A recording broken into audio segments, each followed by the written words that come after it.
My name is Elizabeth Oakley. I'm a sophomore at Dighton-Rehoboth Regional High School. Today is part of a series of interviews that local students will be conducting of past teachers, administrators, and students who will share memories of Rehoboth schools.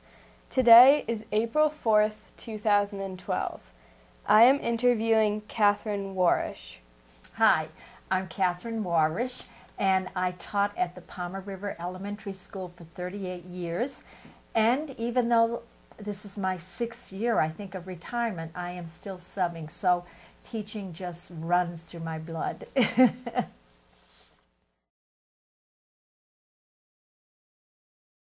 you remember your first classroom? Oh, yes. We always remember our first classroom. It was a 3rd grade classroom at Palmer River School, and from what I understand, no one else wanted it. So as the new person coming in, I got it. And it's a year I'll never forget. There were 20 boys and 6 girls, and a lot of behavioral issues, a lot of learning problems. This is going back, 1969. And I'm not sure if my students learned much that year, but I learned an awful lot.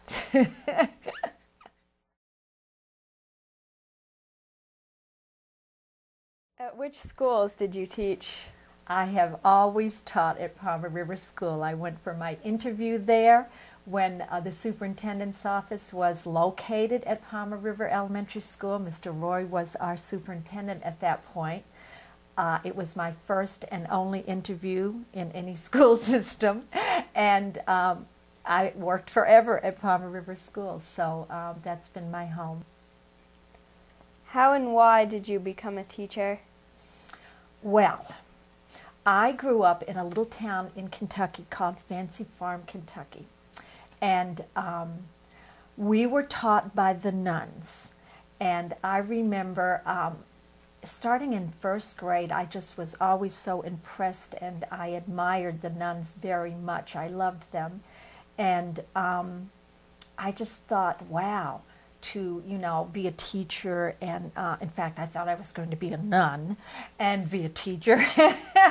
But anyway, I thought it would be great to be a teacher and run a classroom, and so my 1st grade teacher was my first loved teacher, even though she called me up to her desk one day and made me lay across her lap so she could spank my bottom because I'd been talking too much. But I loved her dearly.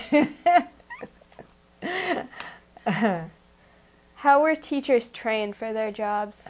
Well, when I was at Dighton-Rehoboth, because I did graduate from there, I moved up here at the end of my sophomore year. And trust me, DR was quite a culture shock for me coming from Fancy Farm, Kentucky, with the nuns and all of that. It was like, whoa.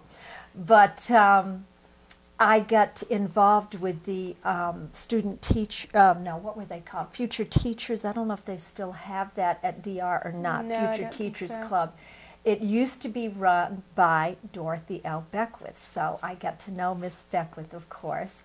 And so I knew, I don't know, I was one of those lucky people that knew I wanted to be a teacher, period. I know some, people get into college and they still don't know.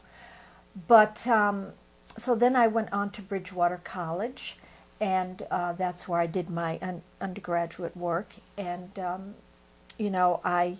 I went to their training school, and then I did my teacher training in 2nd grade at the Lily B. Merrill School in Rainham. And then, like I said, next stop, Palmer River, and that was it. Which years did you teach?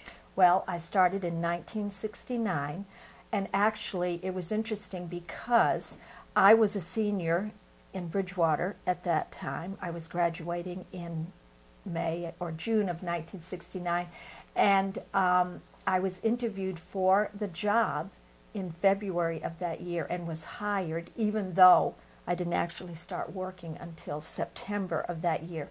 So it was September of 1969 to June of 2006.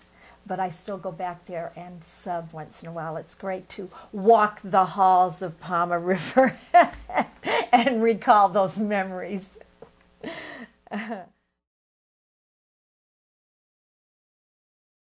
So what schools did you attend as a child? Well, as I said, I went to a Catholic school in Fancy Farm, Kentucky that was operated by the Sisters of Charity of Nazareth.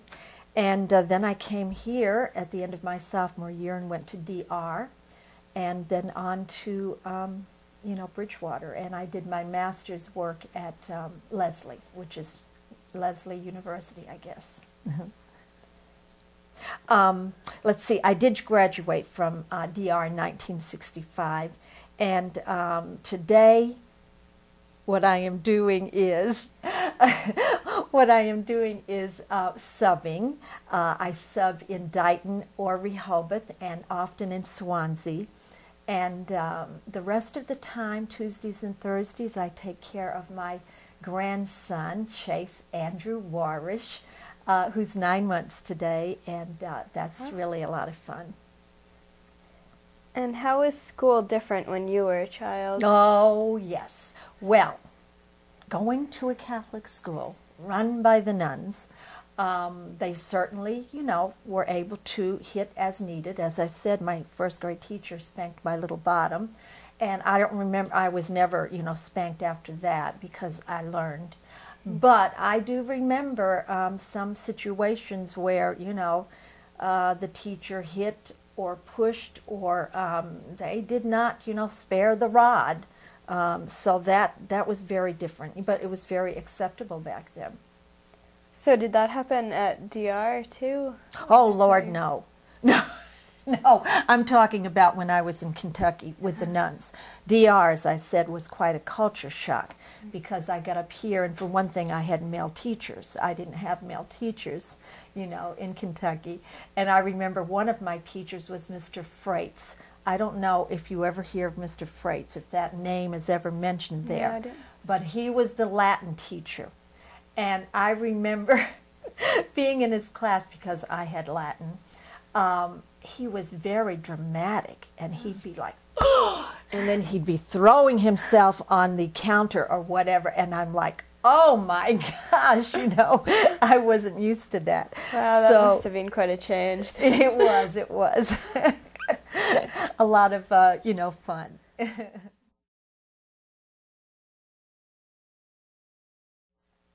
And what were the children like? Well, now we're talking about Rehoboth schools, right? Yeah. As with any children, there are difficult ones, and there are, those who are there to learn, and those that you want to kind of bring into the fold and so on and include because they like to be out there somewhere.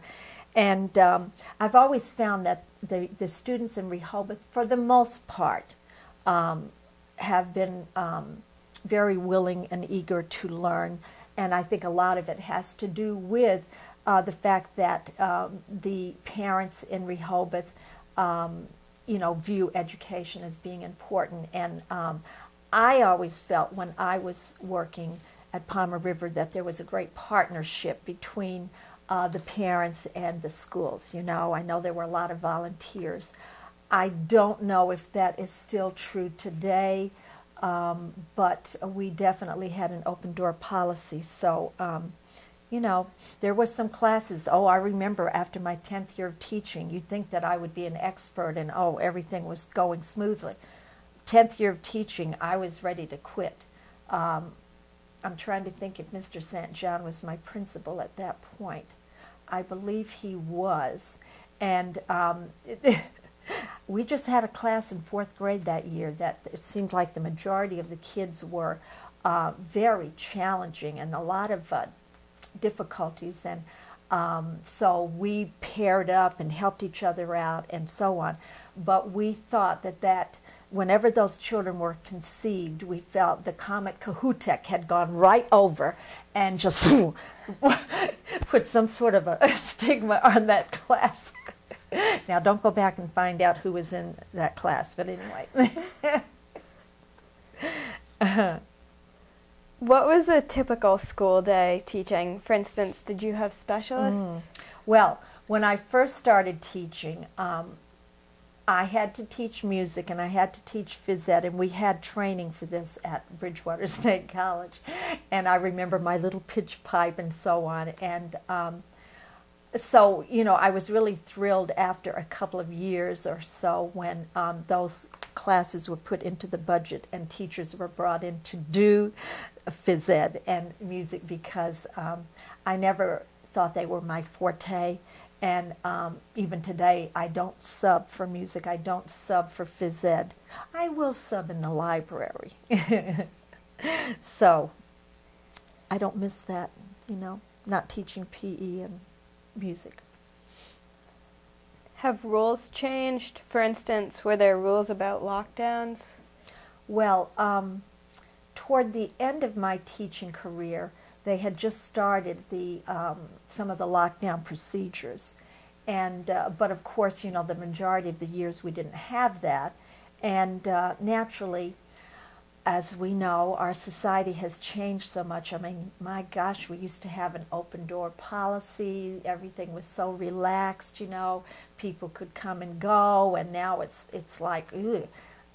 There's so many safety issues to be concerned about, and of course we need to be concerned. So the schools have to follow the proper procedures to keep everyone safe, of course.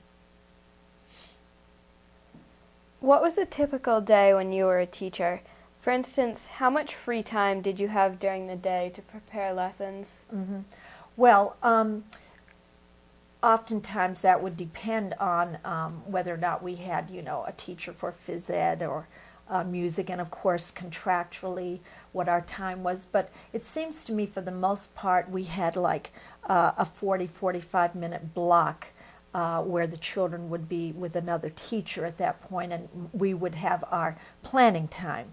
But all too often that planning time would be eaten up by meetings that we needed to have with other members of our team, or a situation would come up with a student and you had to deal with that, or there were IEP meetings to deal with, you know. So a lot of times the time for prep work, as I found, was oftentimes before school or after school or over the weekend, you know, those times. Did the children walk home from school for lunch? Not that I know of. If they did, I don't think they were supposed to, but no, of course in Rehoboth, as we know, most of our children are bused in, and we don't have walkers, and they bring their lunch and all of that, so no. What were your responsibilities as a teacher? Well, when I thought about that, when it was like, oh my goodness, there are certainly a lot that could be listed, you know. But I think the main ones were, of course, to provide a safe environment for our students, and maintain discipline, and you know, follow the curriculum, make sure that we were meeting the demands of the curriculum and so on. So those were the main ones. And another one that I always felt was important, maybe it wasn't listed in a teacher's book of responsibilities of something like that, but I always felt that my responsibility was to try to make learning fun, to make it such that my students wanted to come in the next day. I know I wanted to come in. I mean, I loved getting up in the morning, and it was like, oh, okay, today we're going to go to the Carpenter Museum, and we're going to do this, and so on and so forth, you know. And so I wanted to give that that sense of excitement to my students, and you know, I think most of the time I succeeded, but that was very important to me. And were children punished differently? When I was teaching at Palmer River, well, I think you're maybe thinking about compared to today or whatever, and I think that Mr. St. John was principal for like 25 of those 38 years that I taught.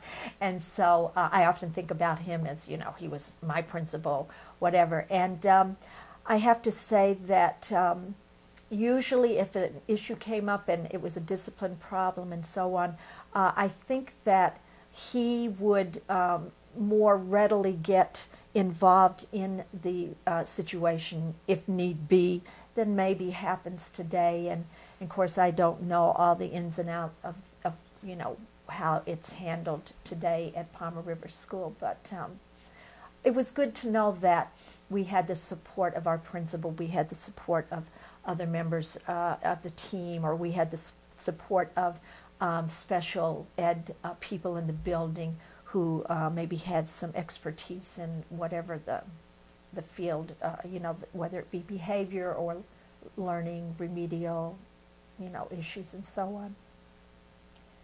What was the hardest thing to adjust to over the years?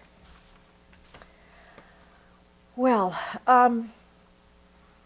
I think that over the years, you know, as money got to be such a big issue with the budgets and so on,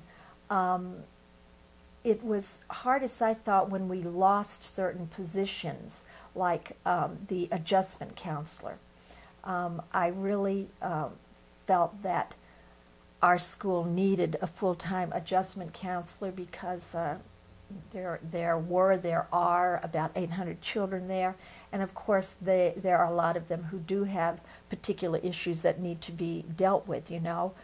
We used to have a reading specialist, and so some of those special fields or needs were you know, eliminated because there wasn't the money.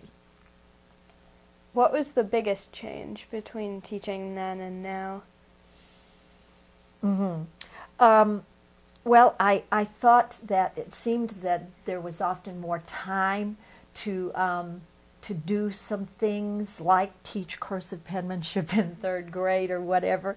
In fact, I remember we used to have a man come in. His name was Mr. Moran, and Mr. Moran would come into Palmer River School. I believe it was only with 4th grade, and this is going back quite a few years, and he would teach cursive penmanship. And the kids loved Mr. Moran coming in. And I mean, he, you know, did it with a flair and all of that. And, you know, after a while, Mr. Moran, I guess, wasn't budgeted for. So, you know, today, of course, there's so much that is being expected of the teachers and the students to prepare for all the different tests and MCAS and so on. And I'm not saying that all of that is bad, but gosh, I remember when there were times years ago when on a Friday afternoon, like after lunch, that whole afternoon in 4th grade, we would have all kinds of activities that the kids could choose, and they would rotate through maybe 4 weeks at a time or something like that. And so I remember one year I taught square dancing. And another year I taught cooking. And, you know, we did those types of things. It's like, where in the world did we have the time for, where did we find the time for that, you know? But we did. It was a different world back then. And so I'm glad that I was a part of it.